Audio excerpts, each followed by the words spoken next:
were quite interesting. So the results, the questionnaire that we had compiled were essentially on what kind of instruments would women ideally like to go for, what are their understanding, their knowledge, their preferences. We found that fixed deposits are preferred by less than 40 age bracket. FMPs not very interested, nobody is very interested in FMPs in either of the age categories. Life insurance again is preferred by less than 40 age bracket. Debt mutual funds are preferred by more than 40 age bracket. And equity mutual funds, again, there was some amount of interest in that as well, specifically within more than 40 age bracket. Art, both the age brackets do not show any preference, and I personally think they look very nice on the living room walls. Younger generation prefer jewelry. Real estate is preferred by women over 40 as an investment avenue. Overall, the sample population showed a lower propensity to invest in lines with what Neeta ma'am was just mentioning. Population states that their spending trend needs to be evaluated, as in they would like to understand whether they're going, whether they're on the right path with spending vis-a-vis investment. What would you define as the correct ratio? How do you need to curtail your spending? I'm not saying that we should stop spending at all or not buy or even purchase extravagant things, but how to make your money work smarter for you to get this.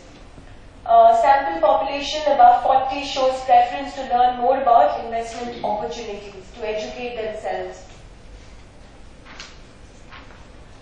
Overall, the sample population of graduates showed a low propensity to invest. Postgraduates were more interested to invest in specific products, would like to know and understand more about wealth management and financial planning. So this again was the backbone of our presentation in terms of how to even start off, start talking about financial planning and wealth management, which is the starting point. Another stark result was that primary investment advisors for the sample population are their own family members, followed by independent advisors.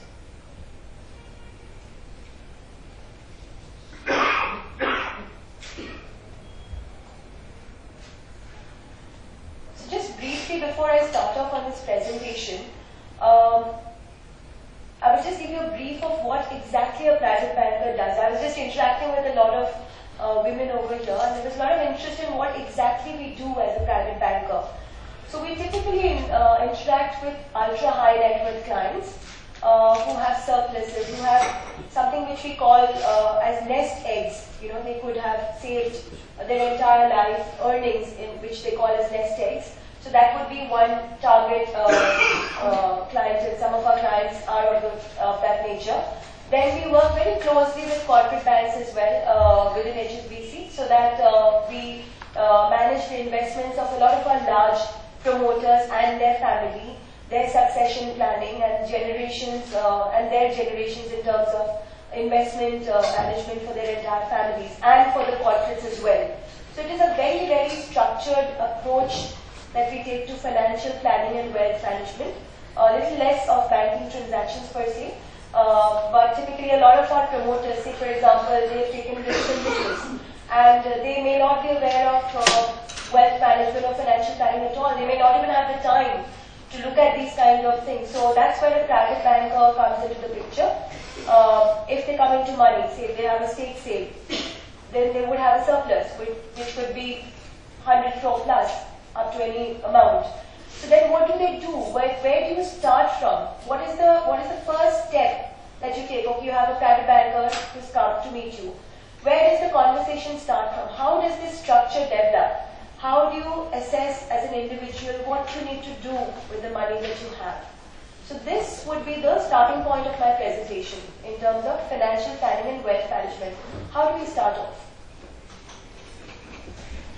So when we define wealth, let me go back to Merriam-Webster dictionary. Wealth is defined as all property that has a money value or an exchangeable value.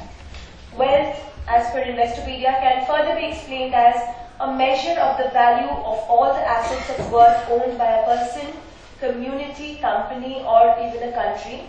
Wealth is found by taking the total market value of all the physical and intangible assets of the entity and then subtracting all the debt. But having said this, I think a more workable wealth definition which we can all relate to as a human being is wealth is the number of days you can survive without working while also maintaining your own lifestyle. That would be the wealth that we are talking about creating and preserving. Before I go on to the next slide, I would just ask, why do we invest? Why do we bother? So I got a very interesting answer. We invest to make more money. But why? Why do we invest? Even if you have to get money, what is the quantum? Why do we need to make more money? To secure our future. Yes. Yes, future security. Any other needs that you can think of? Short term as well. Because you have to fund the vacation, perhaps. spend somewhere. Better standard of living. Better standard of living. Taxation. Yes, to ensure that your taxation works very efficiently, so that you don't pay too much to the taxman at your door. Right. So essentially, we invest. It culminates into this Kalpataru tree, the tree of knowledge, to fund future needs, to meet contingencies for a rainy day, to maintain the same standard of living in the future, and most importantly, the last point is very significant for us, because we are the caregivers in our family, to pass down wealth created to future generations. Financial planning process. As dry as this sounds, this is actually a very, very critical slide. When we start with talking about financial planning, the first point that we look at is defining the objectives. Be it short term, be it medium term, be it long term.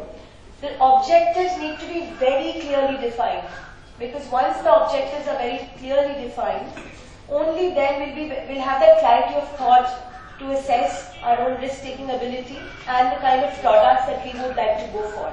So every product may not be suitable for every other person. So the objective is extremely important. Assessing your own risk appetite, as in what would be your own willingness to take risk? What would be your own aptitude for or ability to take risk? Would you be able to stomach a 10% volatility in your portfolio or a 20%? Or will you be able to stomach a 50% volatility in your portfolio because you might have other sources of income, so you're not much worried. You wish to have a long-term perspective. So assessing your own risk appetite is again very, very important. Need for a right mix and a periodic review. And the role of financial planners. Why do we need financial planners at all? Where do they come into this picture of financial planning? Why can't we just do this ourselves? I'll just come down to that. So these would be the processes of financial planning. Investment objectives. The importance of this is akin to identifying a destination on a roadmap for finding directions. It is extremely complicated. Like I said, it can be short term, it can be funding travel plans or funding certain business ventures in the short term or the medium term. It can be very long term in terms of retirement plan, in terms of having a legacy for your children.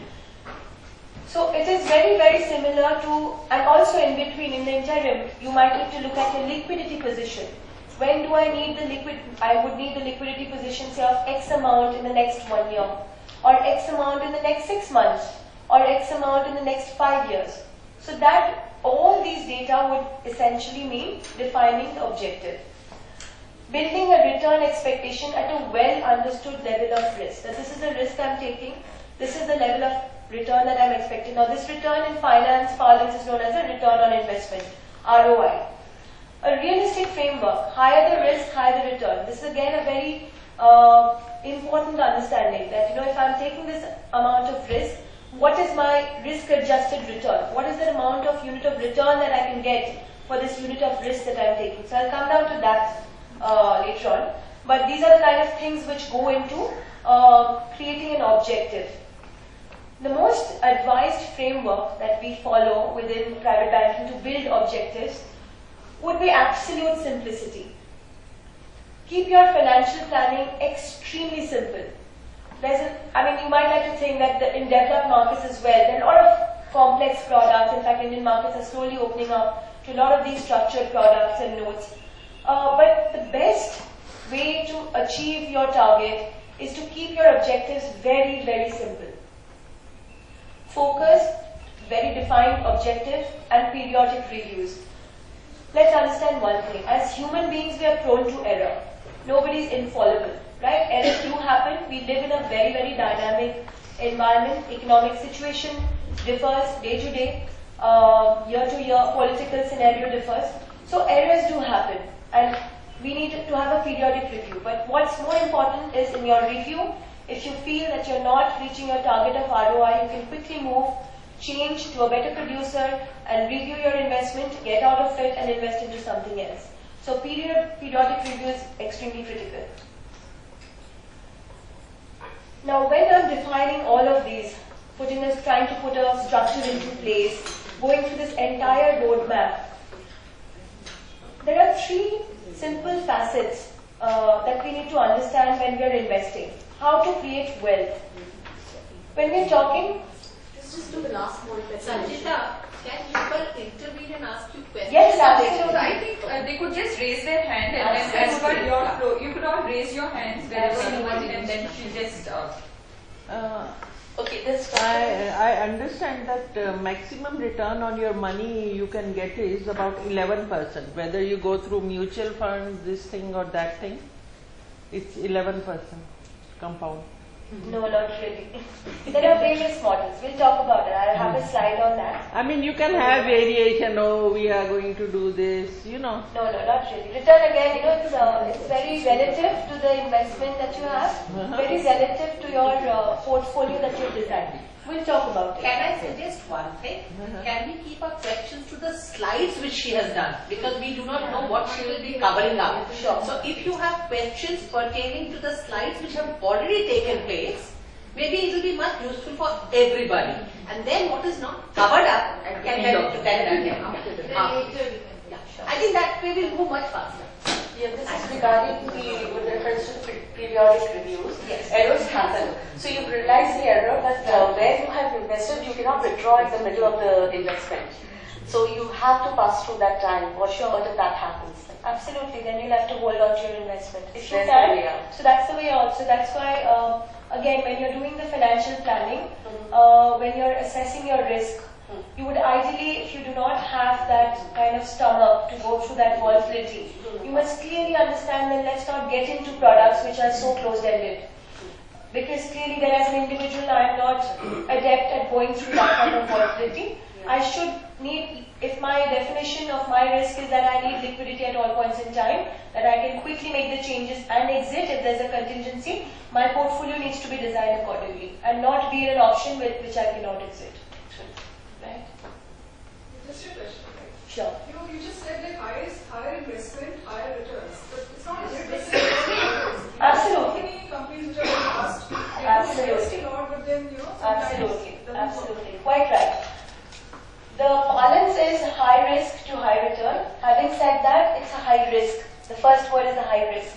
So risk can work both ways. There's a downside as well. High risk, in fact, does not mean capital protection at all. It means you're willing to forego the capital protection, taking on that risk in expectation of a higher return. So you're viewing it in that light. It is